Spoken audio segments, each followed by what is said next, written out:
ئەم کاتەوە هەموو کاتێکی ژیانتان باش بینەرانی خۆشەویستی بەرنامەکانی تەلەڤیزیۆنی کۆمەڵا لەگەڵتانم بۆ پێشکەشکردنی هەواڵەکانی ڕۆژی پێنجشەممە سەرەتا سەردێری گرنگترین هەواڵەکان.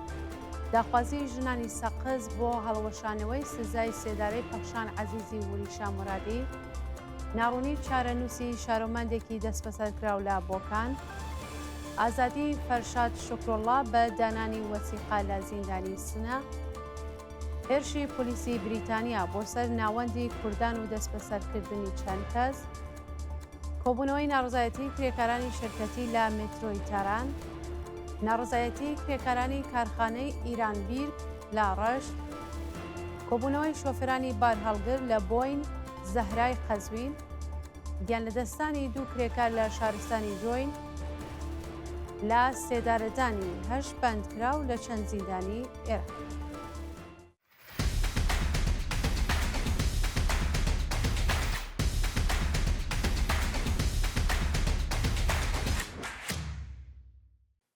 داخوازی ژنانی سەقز بۆ هەڵوەشانەوەی سزای سێدارەی پەخشان عەزیزی وریشا مرادی. ڕۆژی چوارشەممە هەفتی سەرماوەزی 1403 کۆمەڵێک لە ژنانی ئازادیخوازی شاری سەقز لە چالاکیەکدا خوازیاری هەڵوەشانەوەی سزای سێدارەی پەخشان عەزیزی و وریشا مرادیان کرد. ژنانی ئازادیخوازی سەقز بە بەدەستەوەگرتنی تراکت دژایەتی خۆیان لەگەڵ سەرکوتگەریەکانی کۆماری ئیسلامی و ئەعدامی بەندکراوان نیشاندا و خوازیاری هەڵوەشانەوەی سزای سێدارەی پەخشان عەزیزی و وریشا مرادی بوون. دایکی شێخ ئازاد کە ماوەیەک لەمەوبەر کوڕەکەی بە شێوەیەکی گوماناوی کوژراوە لە پەیامێکدا وتی 3 کوڕم تیرۆر و شەهید کران. خەڵکی شۆڕژگەری کوردستان ڕێگە نەدەن پەخشان عەزیزی و وریشا مرادی لە سێدارە بدرێن. بەیانیەی 18 ڕێکخراوی مافی مرۆڤ بۆ پشتیوانی لە پەخشان عەزیزی و وریشا مرادی. بە پێی راپۆرتەکان 18 ڕێکخراوی مافی مرۆڤی نێوخۆیی و نێودەوڵەتی لە بەیاننامەیەکی هاوبەشدا خوازیاری هەڵوەشانەوەی سزای سێدارەی پەخشان عەزیزی و وریشا مرادی بوون.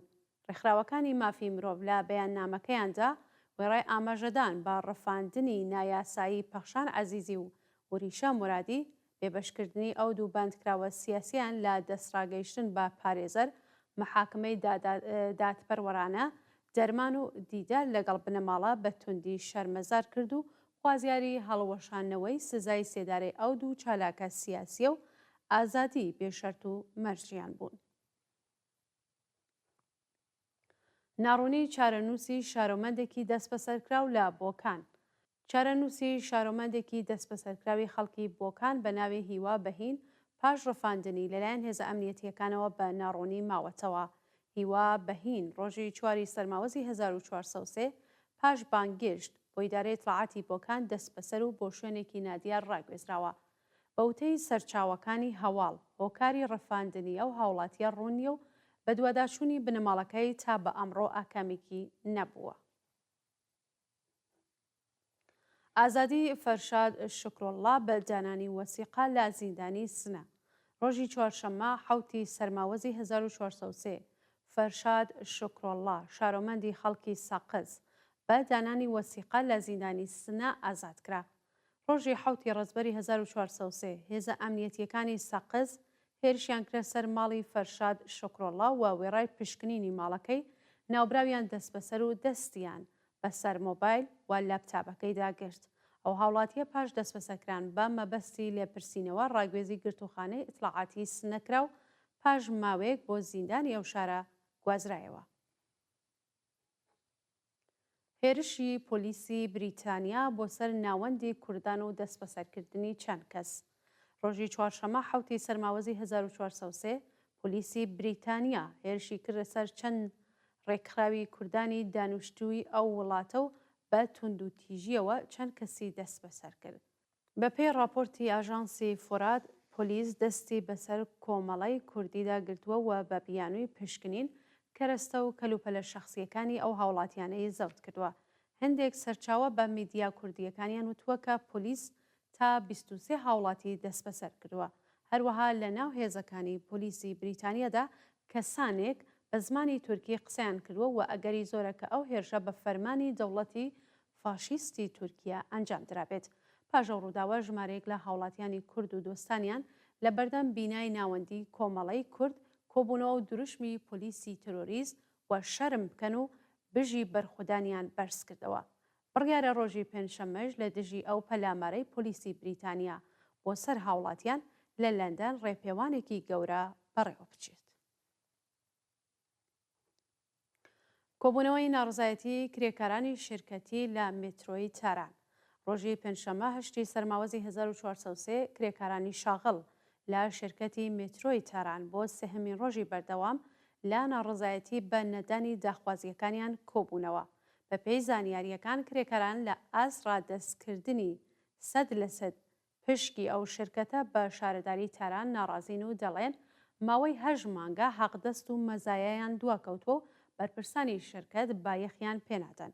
کرێکاران داوا دەکەن پێش دەرکردنی هەر بڕیارێک داخوازیەکانیان پێ بدەن تاکو زیاتر لەوە پشتگوێ نەخرێت.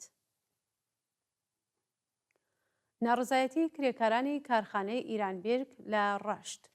کرێکارانی شاغڵ لە کارخانەی ئیرانبێرگ لە ڕەشت ڕۆژی چوارشەممە حوتی سەرماوەزی 1403 لە ئاز نەدانی داخوازیەکانیان ناڕزایەتیان دەربڕی. بە پێی زانیاریەکان نزیک بە 180 کرێکاری ئەو شرکەتە ماوەی چەند مانگە حەقدەستیان وەرنەگرتووە و لە دۆخێکی سەختی معیشەتیدا ژیان بەسەر ئەبەن. بەڕێوەبەرانی شرکەت کێشەی دارایی بە هۆکاری دواکەوتنی حەقدەستی کرێکاران دەزانن و دەڵێن بەهۆی هاوردەکردنی لە ڕادەبەدەری پەشم لە وڵاتی چین ئاستی وە بەرهێنانیان بە شێوەیەکی بەرچاو دابەزیوە. کۆبوونەوەی شۆفێرانی بارهەڵگر لە بۆین زەهرای قەزوین. شۆفێرانی بارهەڵگر لە شارستانی بۆین زەهرای قەزوین ڕۆژی چوارشەممە حوتی سەرماوەز دژ بە نەدانی پشکی سوتەمەنی کۆبوونەوە. شۆفرانی ناڕازی بە کۆبوونەوە لە بەردەم فەرمانداری بۆین زەهرا خوازیاری پێدانی پشکی سوتەمەنی، کەمکردنەوەی نرخی کرێبار، دابینکردنی پارچەی یەدەکی ئۆتۆمبیل بە نرخێکی گۆنجاو، پێدانی لاستیک و بیمەی کەرامە بوون.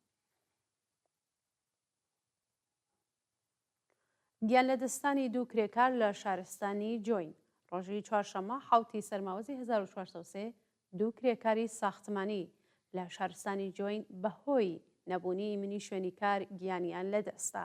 بە پێی راپۆرتەکان دوو کرێکار بە ناوەکانی ئەحمەد تەهبەندی تەمەن 47 ساڵ و خەڵکی گوندی قارزەی سەر بە شارستانی سەبزەوار و ڕەزا تێهرانی تەمەن 39 ساڵ و خەڵکی وەرامین لە کاتی کارکردن لە مەغزنێکی ئاوی کێشاوەردی لە گوندی فزلقارشی سەر بە شارستانی جۆین بەهۆی ڕۆچووی زەوی گیانیان لەدەستداوە.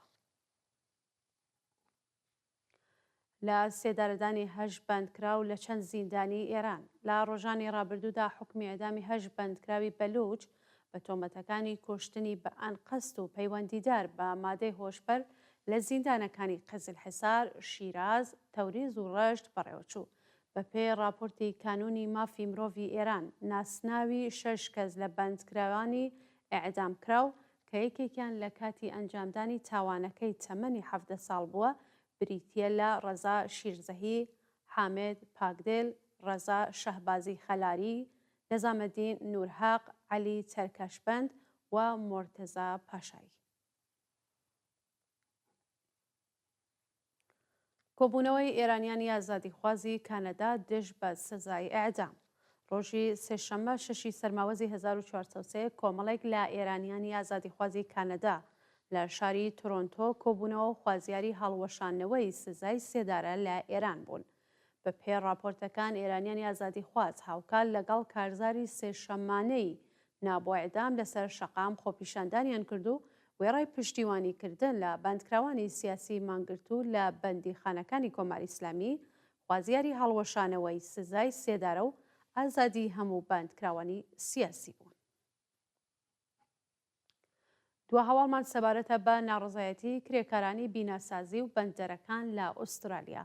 ڕۆژی چوارشەممە هەزاران کرێکاری ڕێکخراوی کرێکاری CFMEU گەورەترین ڕێکخراوی کرێکاری ئوسترالیا دژ بە نەدانی مەزایە و خزمەتگوزاریە ڕەفاهیەکان ڕژانە سەر شەقام و ناڕزایەتیان دەربڕی.